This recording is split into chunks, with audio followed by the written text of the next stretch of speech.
그러고 보면 플러그인 하이브리드는 장점밖에 없어요. 필요할 때 전기 꽂아서 우수한 연비 그리고 경제성을 활용할 수 있고, 만약에 꽂을 수 없다면 그럼 장거리를 갈 때 굳이 중간에 충전하지 않고 그냥 엔진 에임으로 가면 되네. 무조건 좋은데?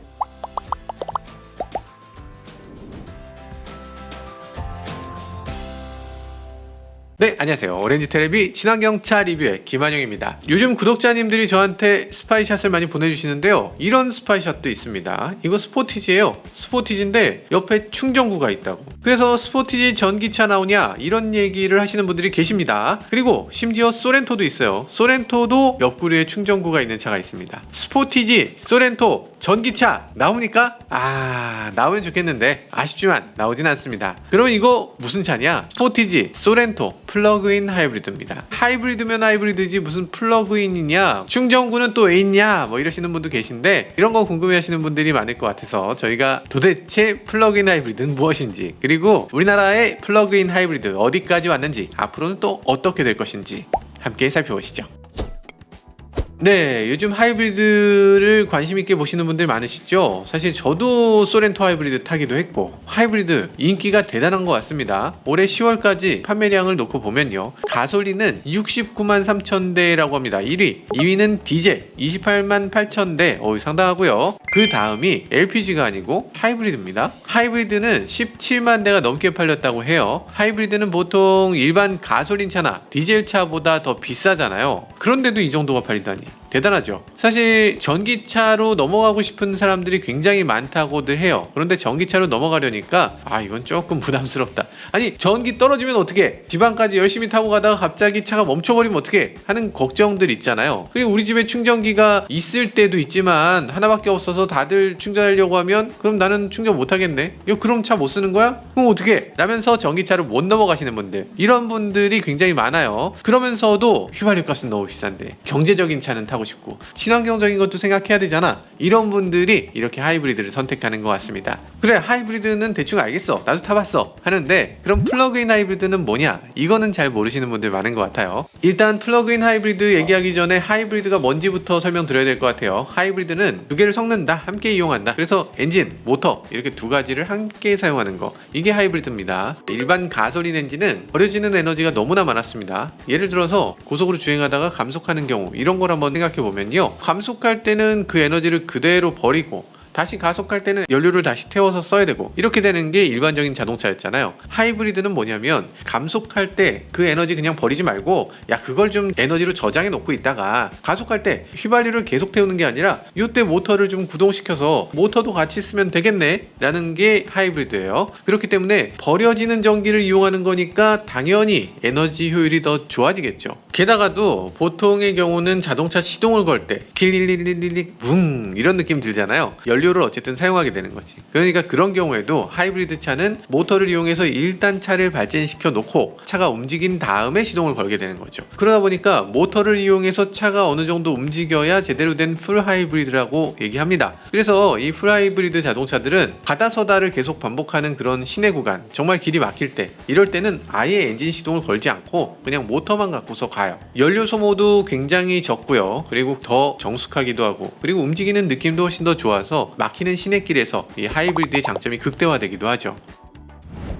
네, 디젤 하이브리드는 그럼 왜 안 나오냐 이런 얘기가 있는데요. 사실 디젤 하이브리드는 시도는 많이 했어요. 우리나라에서도 예전에 디젤 하이브리드 K5 나온 적이 있고요. 근데 그거는 마일드 하이브리드, 터보차저, 이 슈퍼차저를 대신하는 그 부분을 하이브리드를 한 거고, 전기 모터를 이용해서 차가 발진한다거나 되는 차가 아니었어요. 푸조에서도 디젤 하이브리드를 내놨었죠. 근데 그것도 공합 장치를 이용한 아주 묘한 하이브리드, 그것도 실제로 잘 되지 않았습니다. 우린 하이브리드가 전 세계에 다 사용된다고 생각하기 쉽죠. 근데 그렇지 않습니다. 도요타 렉서스가 하고 있는 이 하이브리드 방식, 그리고 현대차의 하이브리드 방식은 그렇게 전 세계적으로 대세가 되지 못하고 주로 미국 중에서도 캘리포니아, 이렇게 아주 극히 제한적인 지역에서 주로 사용되는 방식이에요. 그러면 디젤은 어떻게 돼 있느냐? 디젤도 전 세계가 다 사용할 것 같으시지만 사실은 디젤은 또 유럽에서만 씁니다. 유럽만 승용 디젤을 쓰고 미국은 승용 디젤이 없어요. 일본은 아예 존재하지 않아요. 그럴 정도로 디젤은 굉장히 유럽 국한적, 하이브리드는 굉장히 일본 미국 한적, 이렇게 돼 있어요. 디젤의 특성은 장거리를 갈 때 정속 주행을 쭉 할 때 연비가 좋은 그런 방식이고요. 도요타나 이런 하이브리드는 아주 막히는 구간을 갈 때 연비가 극히 좋아지는 그런 방식이라고 할 수 있어요. 서유럽 대부분 도시들이 그렇게까지 막히는 걸 경험하지 않습니다. 반면에 도쿄나 서울이나 LA나 이런 메가시티라고 하는 이런 도시들은 막히지 않는 날이 없죠. 거의 항상 막히는 길을 그냥 가는 거예요. 그러다 보니까 디젤이 오히려 맥을 못 추죠. 오히려 하이브리드나 이런 시스템이 훨씬 더 잘 어울리는 그런 시스템이라고 할 수 있습니다. 그리고 디젤은 더 무겁기도 하고 더 비용도 비싸기도 하고 하이브리드도 무겁기도 하고 비용도 더 비싸서 둘을 합쳐 놓으면 더 무겁고 더 비용도 높아지잖아요. 그렇기 때문에 이 둘을 합치는 경우는 거의 없는 겁니다. 최초의 하이브리드다 하고 우리가 얘기하는 건 뭘까요? 당연히 도요타 프리우스죠. 도요타 프리우스가 나오고서 많은 사람들이 개조를 했습니다. 어떤 개조를 했냐면 배터리를 늘리는 개조를 했어요. 엔진 소리가 들리지 않고 차가 이렇게 스르륵 가는 그게 굉장히 매력적이었거든요. 근데 그게 계속되면 좋겠어, 전기차처럼 가면 좋겠어 라고 생각했던 게 거의 대부분 소비자들이었어요. 그러다 보니까 도요타가 프리우스 프라임이라고 하는 플러그인 하이브리드도 내놨습니다. 어떤 식으로 되는 거냐면요, 기존에 있던 배터리의 용량을 키우는 거예요. 기존 배터리는 겨우 1.49kWh, 그러니까 전기차하고 비교하면 50분의 1이나 될까? 아주 작은 배터리라고 할 수 있어요. 보통 하이브리드 차 운전해 보신 분들은 아시겠지만 차를 주차장에서 다 빼기 전에 중간에 시동이 걸립니다. 그러니까 정말로 이거는 가속할 때 살짝 도와주는 정도, 정말 살짝 밀어주는 그런 장치인 거예요. 일본 메이커들은 이런 하이브리드 시스템으로 많이 갔지만 독일에 있는 메이커들은 하이브리드를 적용하는 걸 좀 꺼렸습니다. 아니 그거 그다지 큰 효과가 없는데 그게 전기차로 넘어가는 교두보가 될 수 있을까? 그리고 실제로 성능도 도요타하고 비교했을 때 똑같이 하이브리드로 가면 조금 밀리지 않을까? 라는 생각도 했었던 것 같습니다. 그래서 독일 3사 같은 경우, BMW, 벤츠, 아우디 같은 경우는 그런 거 말고 전기 모터만으로도 나는 주행을 충분히 하고 배터리를 다 썼을 때 그때만 엔진이 작동됐으면 좋겠어 라고 만들어진 게 플러그인 하이브리드인데요. 그리고 하이브리드에 적극적인 회사가 하나 더 있죠. 포르쉐는 아주 일찌감치 독3사라고 하는 이 3사가 하는 것보다 더 먼저 카이엔이나 파나메라 같은 이런 자동차에 이 플러그인 하이브리드를 일찌감치 적용하면서 좀 더 높은 가격에 자동차를 팔 수 있게 된 거죠. 배터리를 많이 실는 플러그인 하이브리드 종류 중에는 30kWh까지 들어가는 경우가 있어요. 어지간하면 한 40-50km 정도를 시동 한 번도 걸지 않고 그냥 모터의 힘만으로 갈 수 있습니다. 아니 그러다 보니까 기름을 언제 넣었는지 기억이 안 난다 이런 분들도 많으세요. 이러면 사실상 전기차라고 봐줘야 되는 거 아닌가 이런 생각이 들기도 해요. 자, 어쨌든 플러그인 하이브리드의 특징을 놓고 보자면 좀 전에 말씀드렸다시피 이렇게 충전을 해야 된다는 건데요. 그것 때문에 여러 가지로 요즘 논쟁들이 많습니다. 왜냐면 플러그인 하이브리드는 거의 매일 충전하잖아. 근데 충전하는데 보통 자기 집에 가서 1시간 충전하고 다시 내려가서 그걸 충전 케이블을 빼고 차를 옮기는 사람이 있을까? 없다는 거죠. 그러니까 플러그인 하이브리드가 있다면 그 차들은 반드시 밤새도록 거기다 세워놓게 되는데 그거 괜찮나? 또 하나의 의구심이 하나 있는데요. 많은 분들이 생각하는 게 아니 배터리를 더 싣고 다니면 연비가 일반 가솔린 차보다도 더 나쁘겠구나 이렇게 생각하시는 분들 계신 것 같아요. 근데 아닙니다. 일반 가솔린 차보다 연비가 훨씬 더 우수하고요. 하이브리드 중에서도 우수한 축에 속합니다. 아까 말씀드렸다시피 하이브리드는 버려지는 에너지를 계속 저장한다고 했잖아요. 그냥 저장을 더 많이 할 수 있는 이렇게 충전 배터리를 더 많이 싣고 있는 플러그인 하이브리드들은 단 한 번도 충전하지 않아도 일반적인 하이브리드보다 더 우수하거나 대등한 정도의 연비를 보여준다고 할 수 있습니다. 그러고 보면 플러그인 하이브리드는 장점밖에 없어요. 아니 필요할 때 전기 꽂아서 그래서 우수한 연비 그리고 경제성을 활용할 수 있고 만약에 꽂을 수 없다면 그럼 장거리를 갈 때 굳이 중간에 충전하지 않고 그냥 엔진 에임으로 가면 되네. 무조건 좋은데? 그러면 이제 이런 의문이 들죠. 아니 국내 자동차 메이커들은 왜 이렇게 좋은 플러그인 하이브리드를 안 만들어? 이원이 그린 친환경 세상. LPG, 수소, 전기 등 친환경 에너지를 한 곳에서 포인트로 다양한 혜택까지 미래의 친환경 에너지 세상 이원이 펼쳐갑니다. 메이커들은 왜 이렇게 좋은 플러그인 하이브리드를 안 만들어? 아니 이 좋은 걸 왜 안 만드십니까? 라고 하시는 분들 계실 것 같은데 현대기아도 플러그인 하이브리드 모델이 있습니다. 국내에도 팔았어요. 현대차 LF 소나타 플러그인 하이브리드가 있었죠. 이거 보시면 2.0 가솔린 엔진에 여기 50kW 모터 9.8kW시 배터리를 더해서 합산 출력이 224마력이나 됩니다. 와, 이거 괜찮은데요? 이 차가 나올 당시는 2016년, 그렇게까지 오래되진 않았는데 게다가 그때 당시 더 좋은 게 있었어요. 플러그인 하이브리드 보조금이 별도로 있었습니다. 이게 500만원, 보조금까지 받으면 실제 구매 가격은 3,385만원. 야, 좀 비싼가? 좀 비싸네. 일반 가솔린 차하고 비교하면 한 800만원 정도 비싼 거였어요. 그때 당시는 사실 휘발유 값이 그렇게 비싸지 않았기 때문에 이 800만원 차이 요거 극복하기 좀 어려웠을 것 같습니다. 일단 플러그인 하이브리드는 말 그대로 플러그인이잖아요. 플러그인을 해야 이 성능을 극대화시킬 수 있는 하이브리드인 거죠.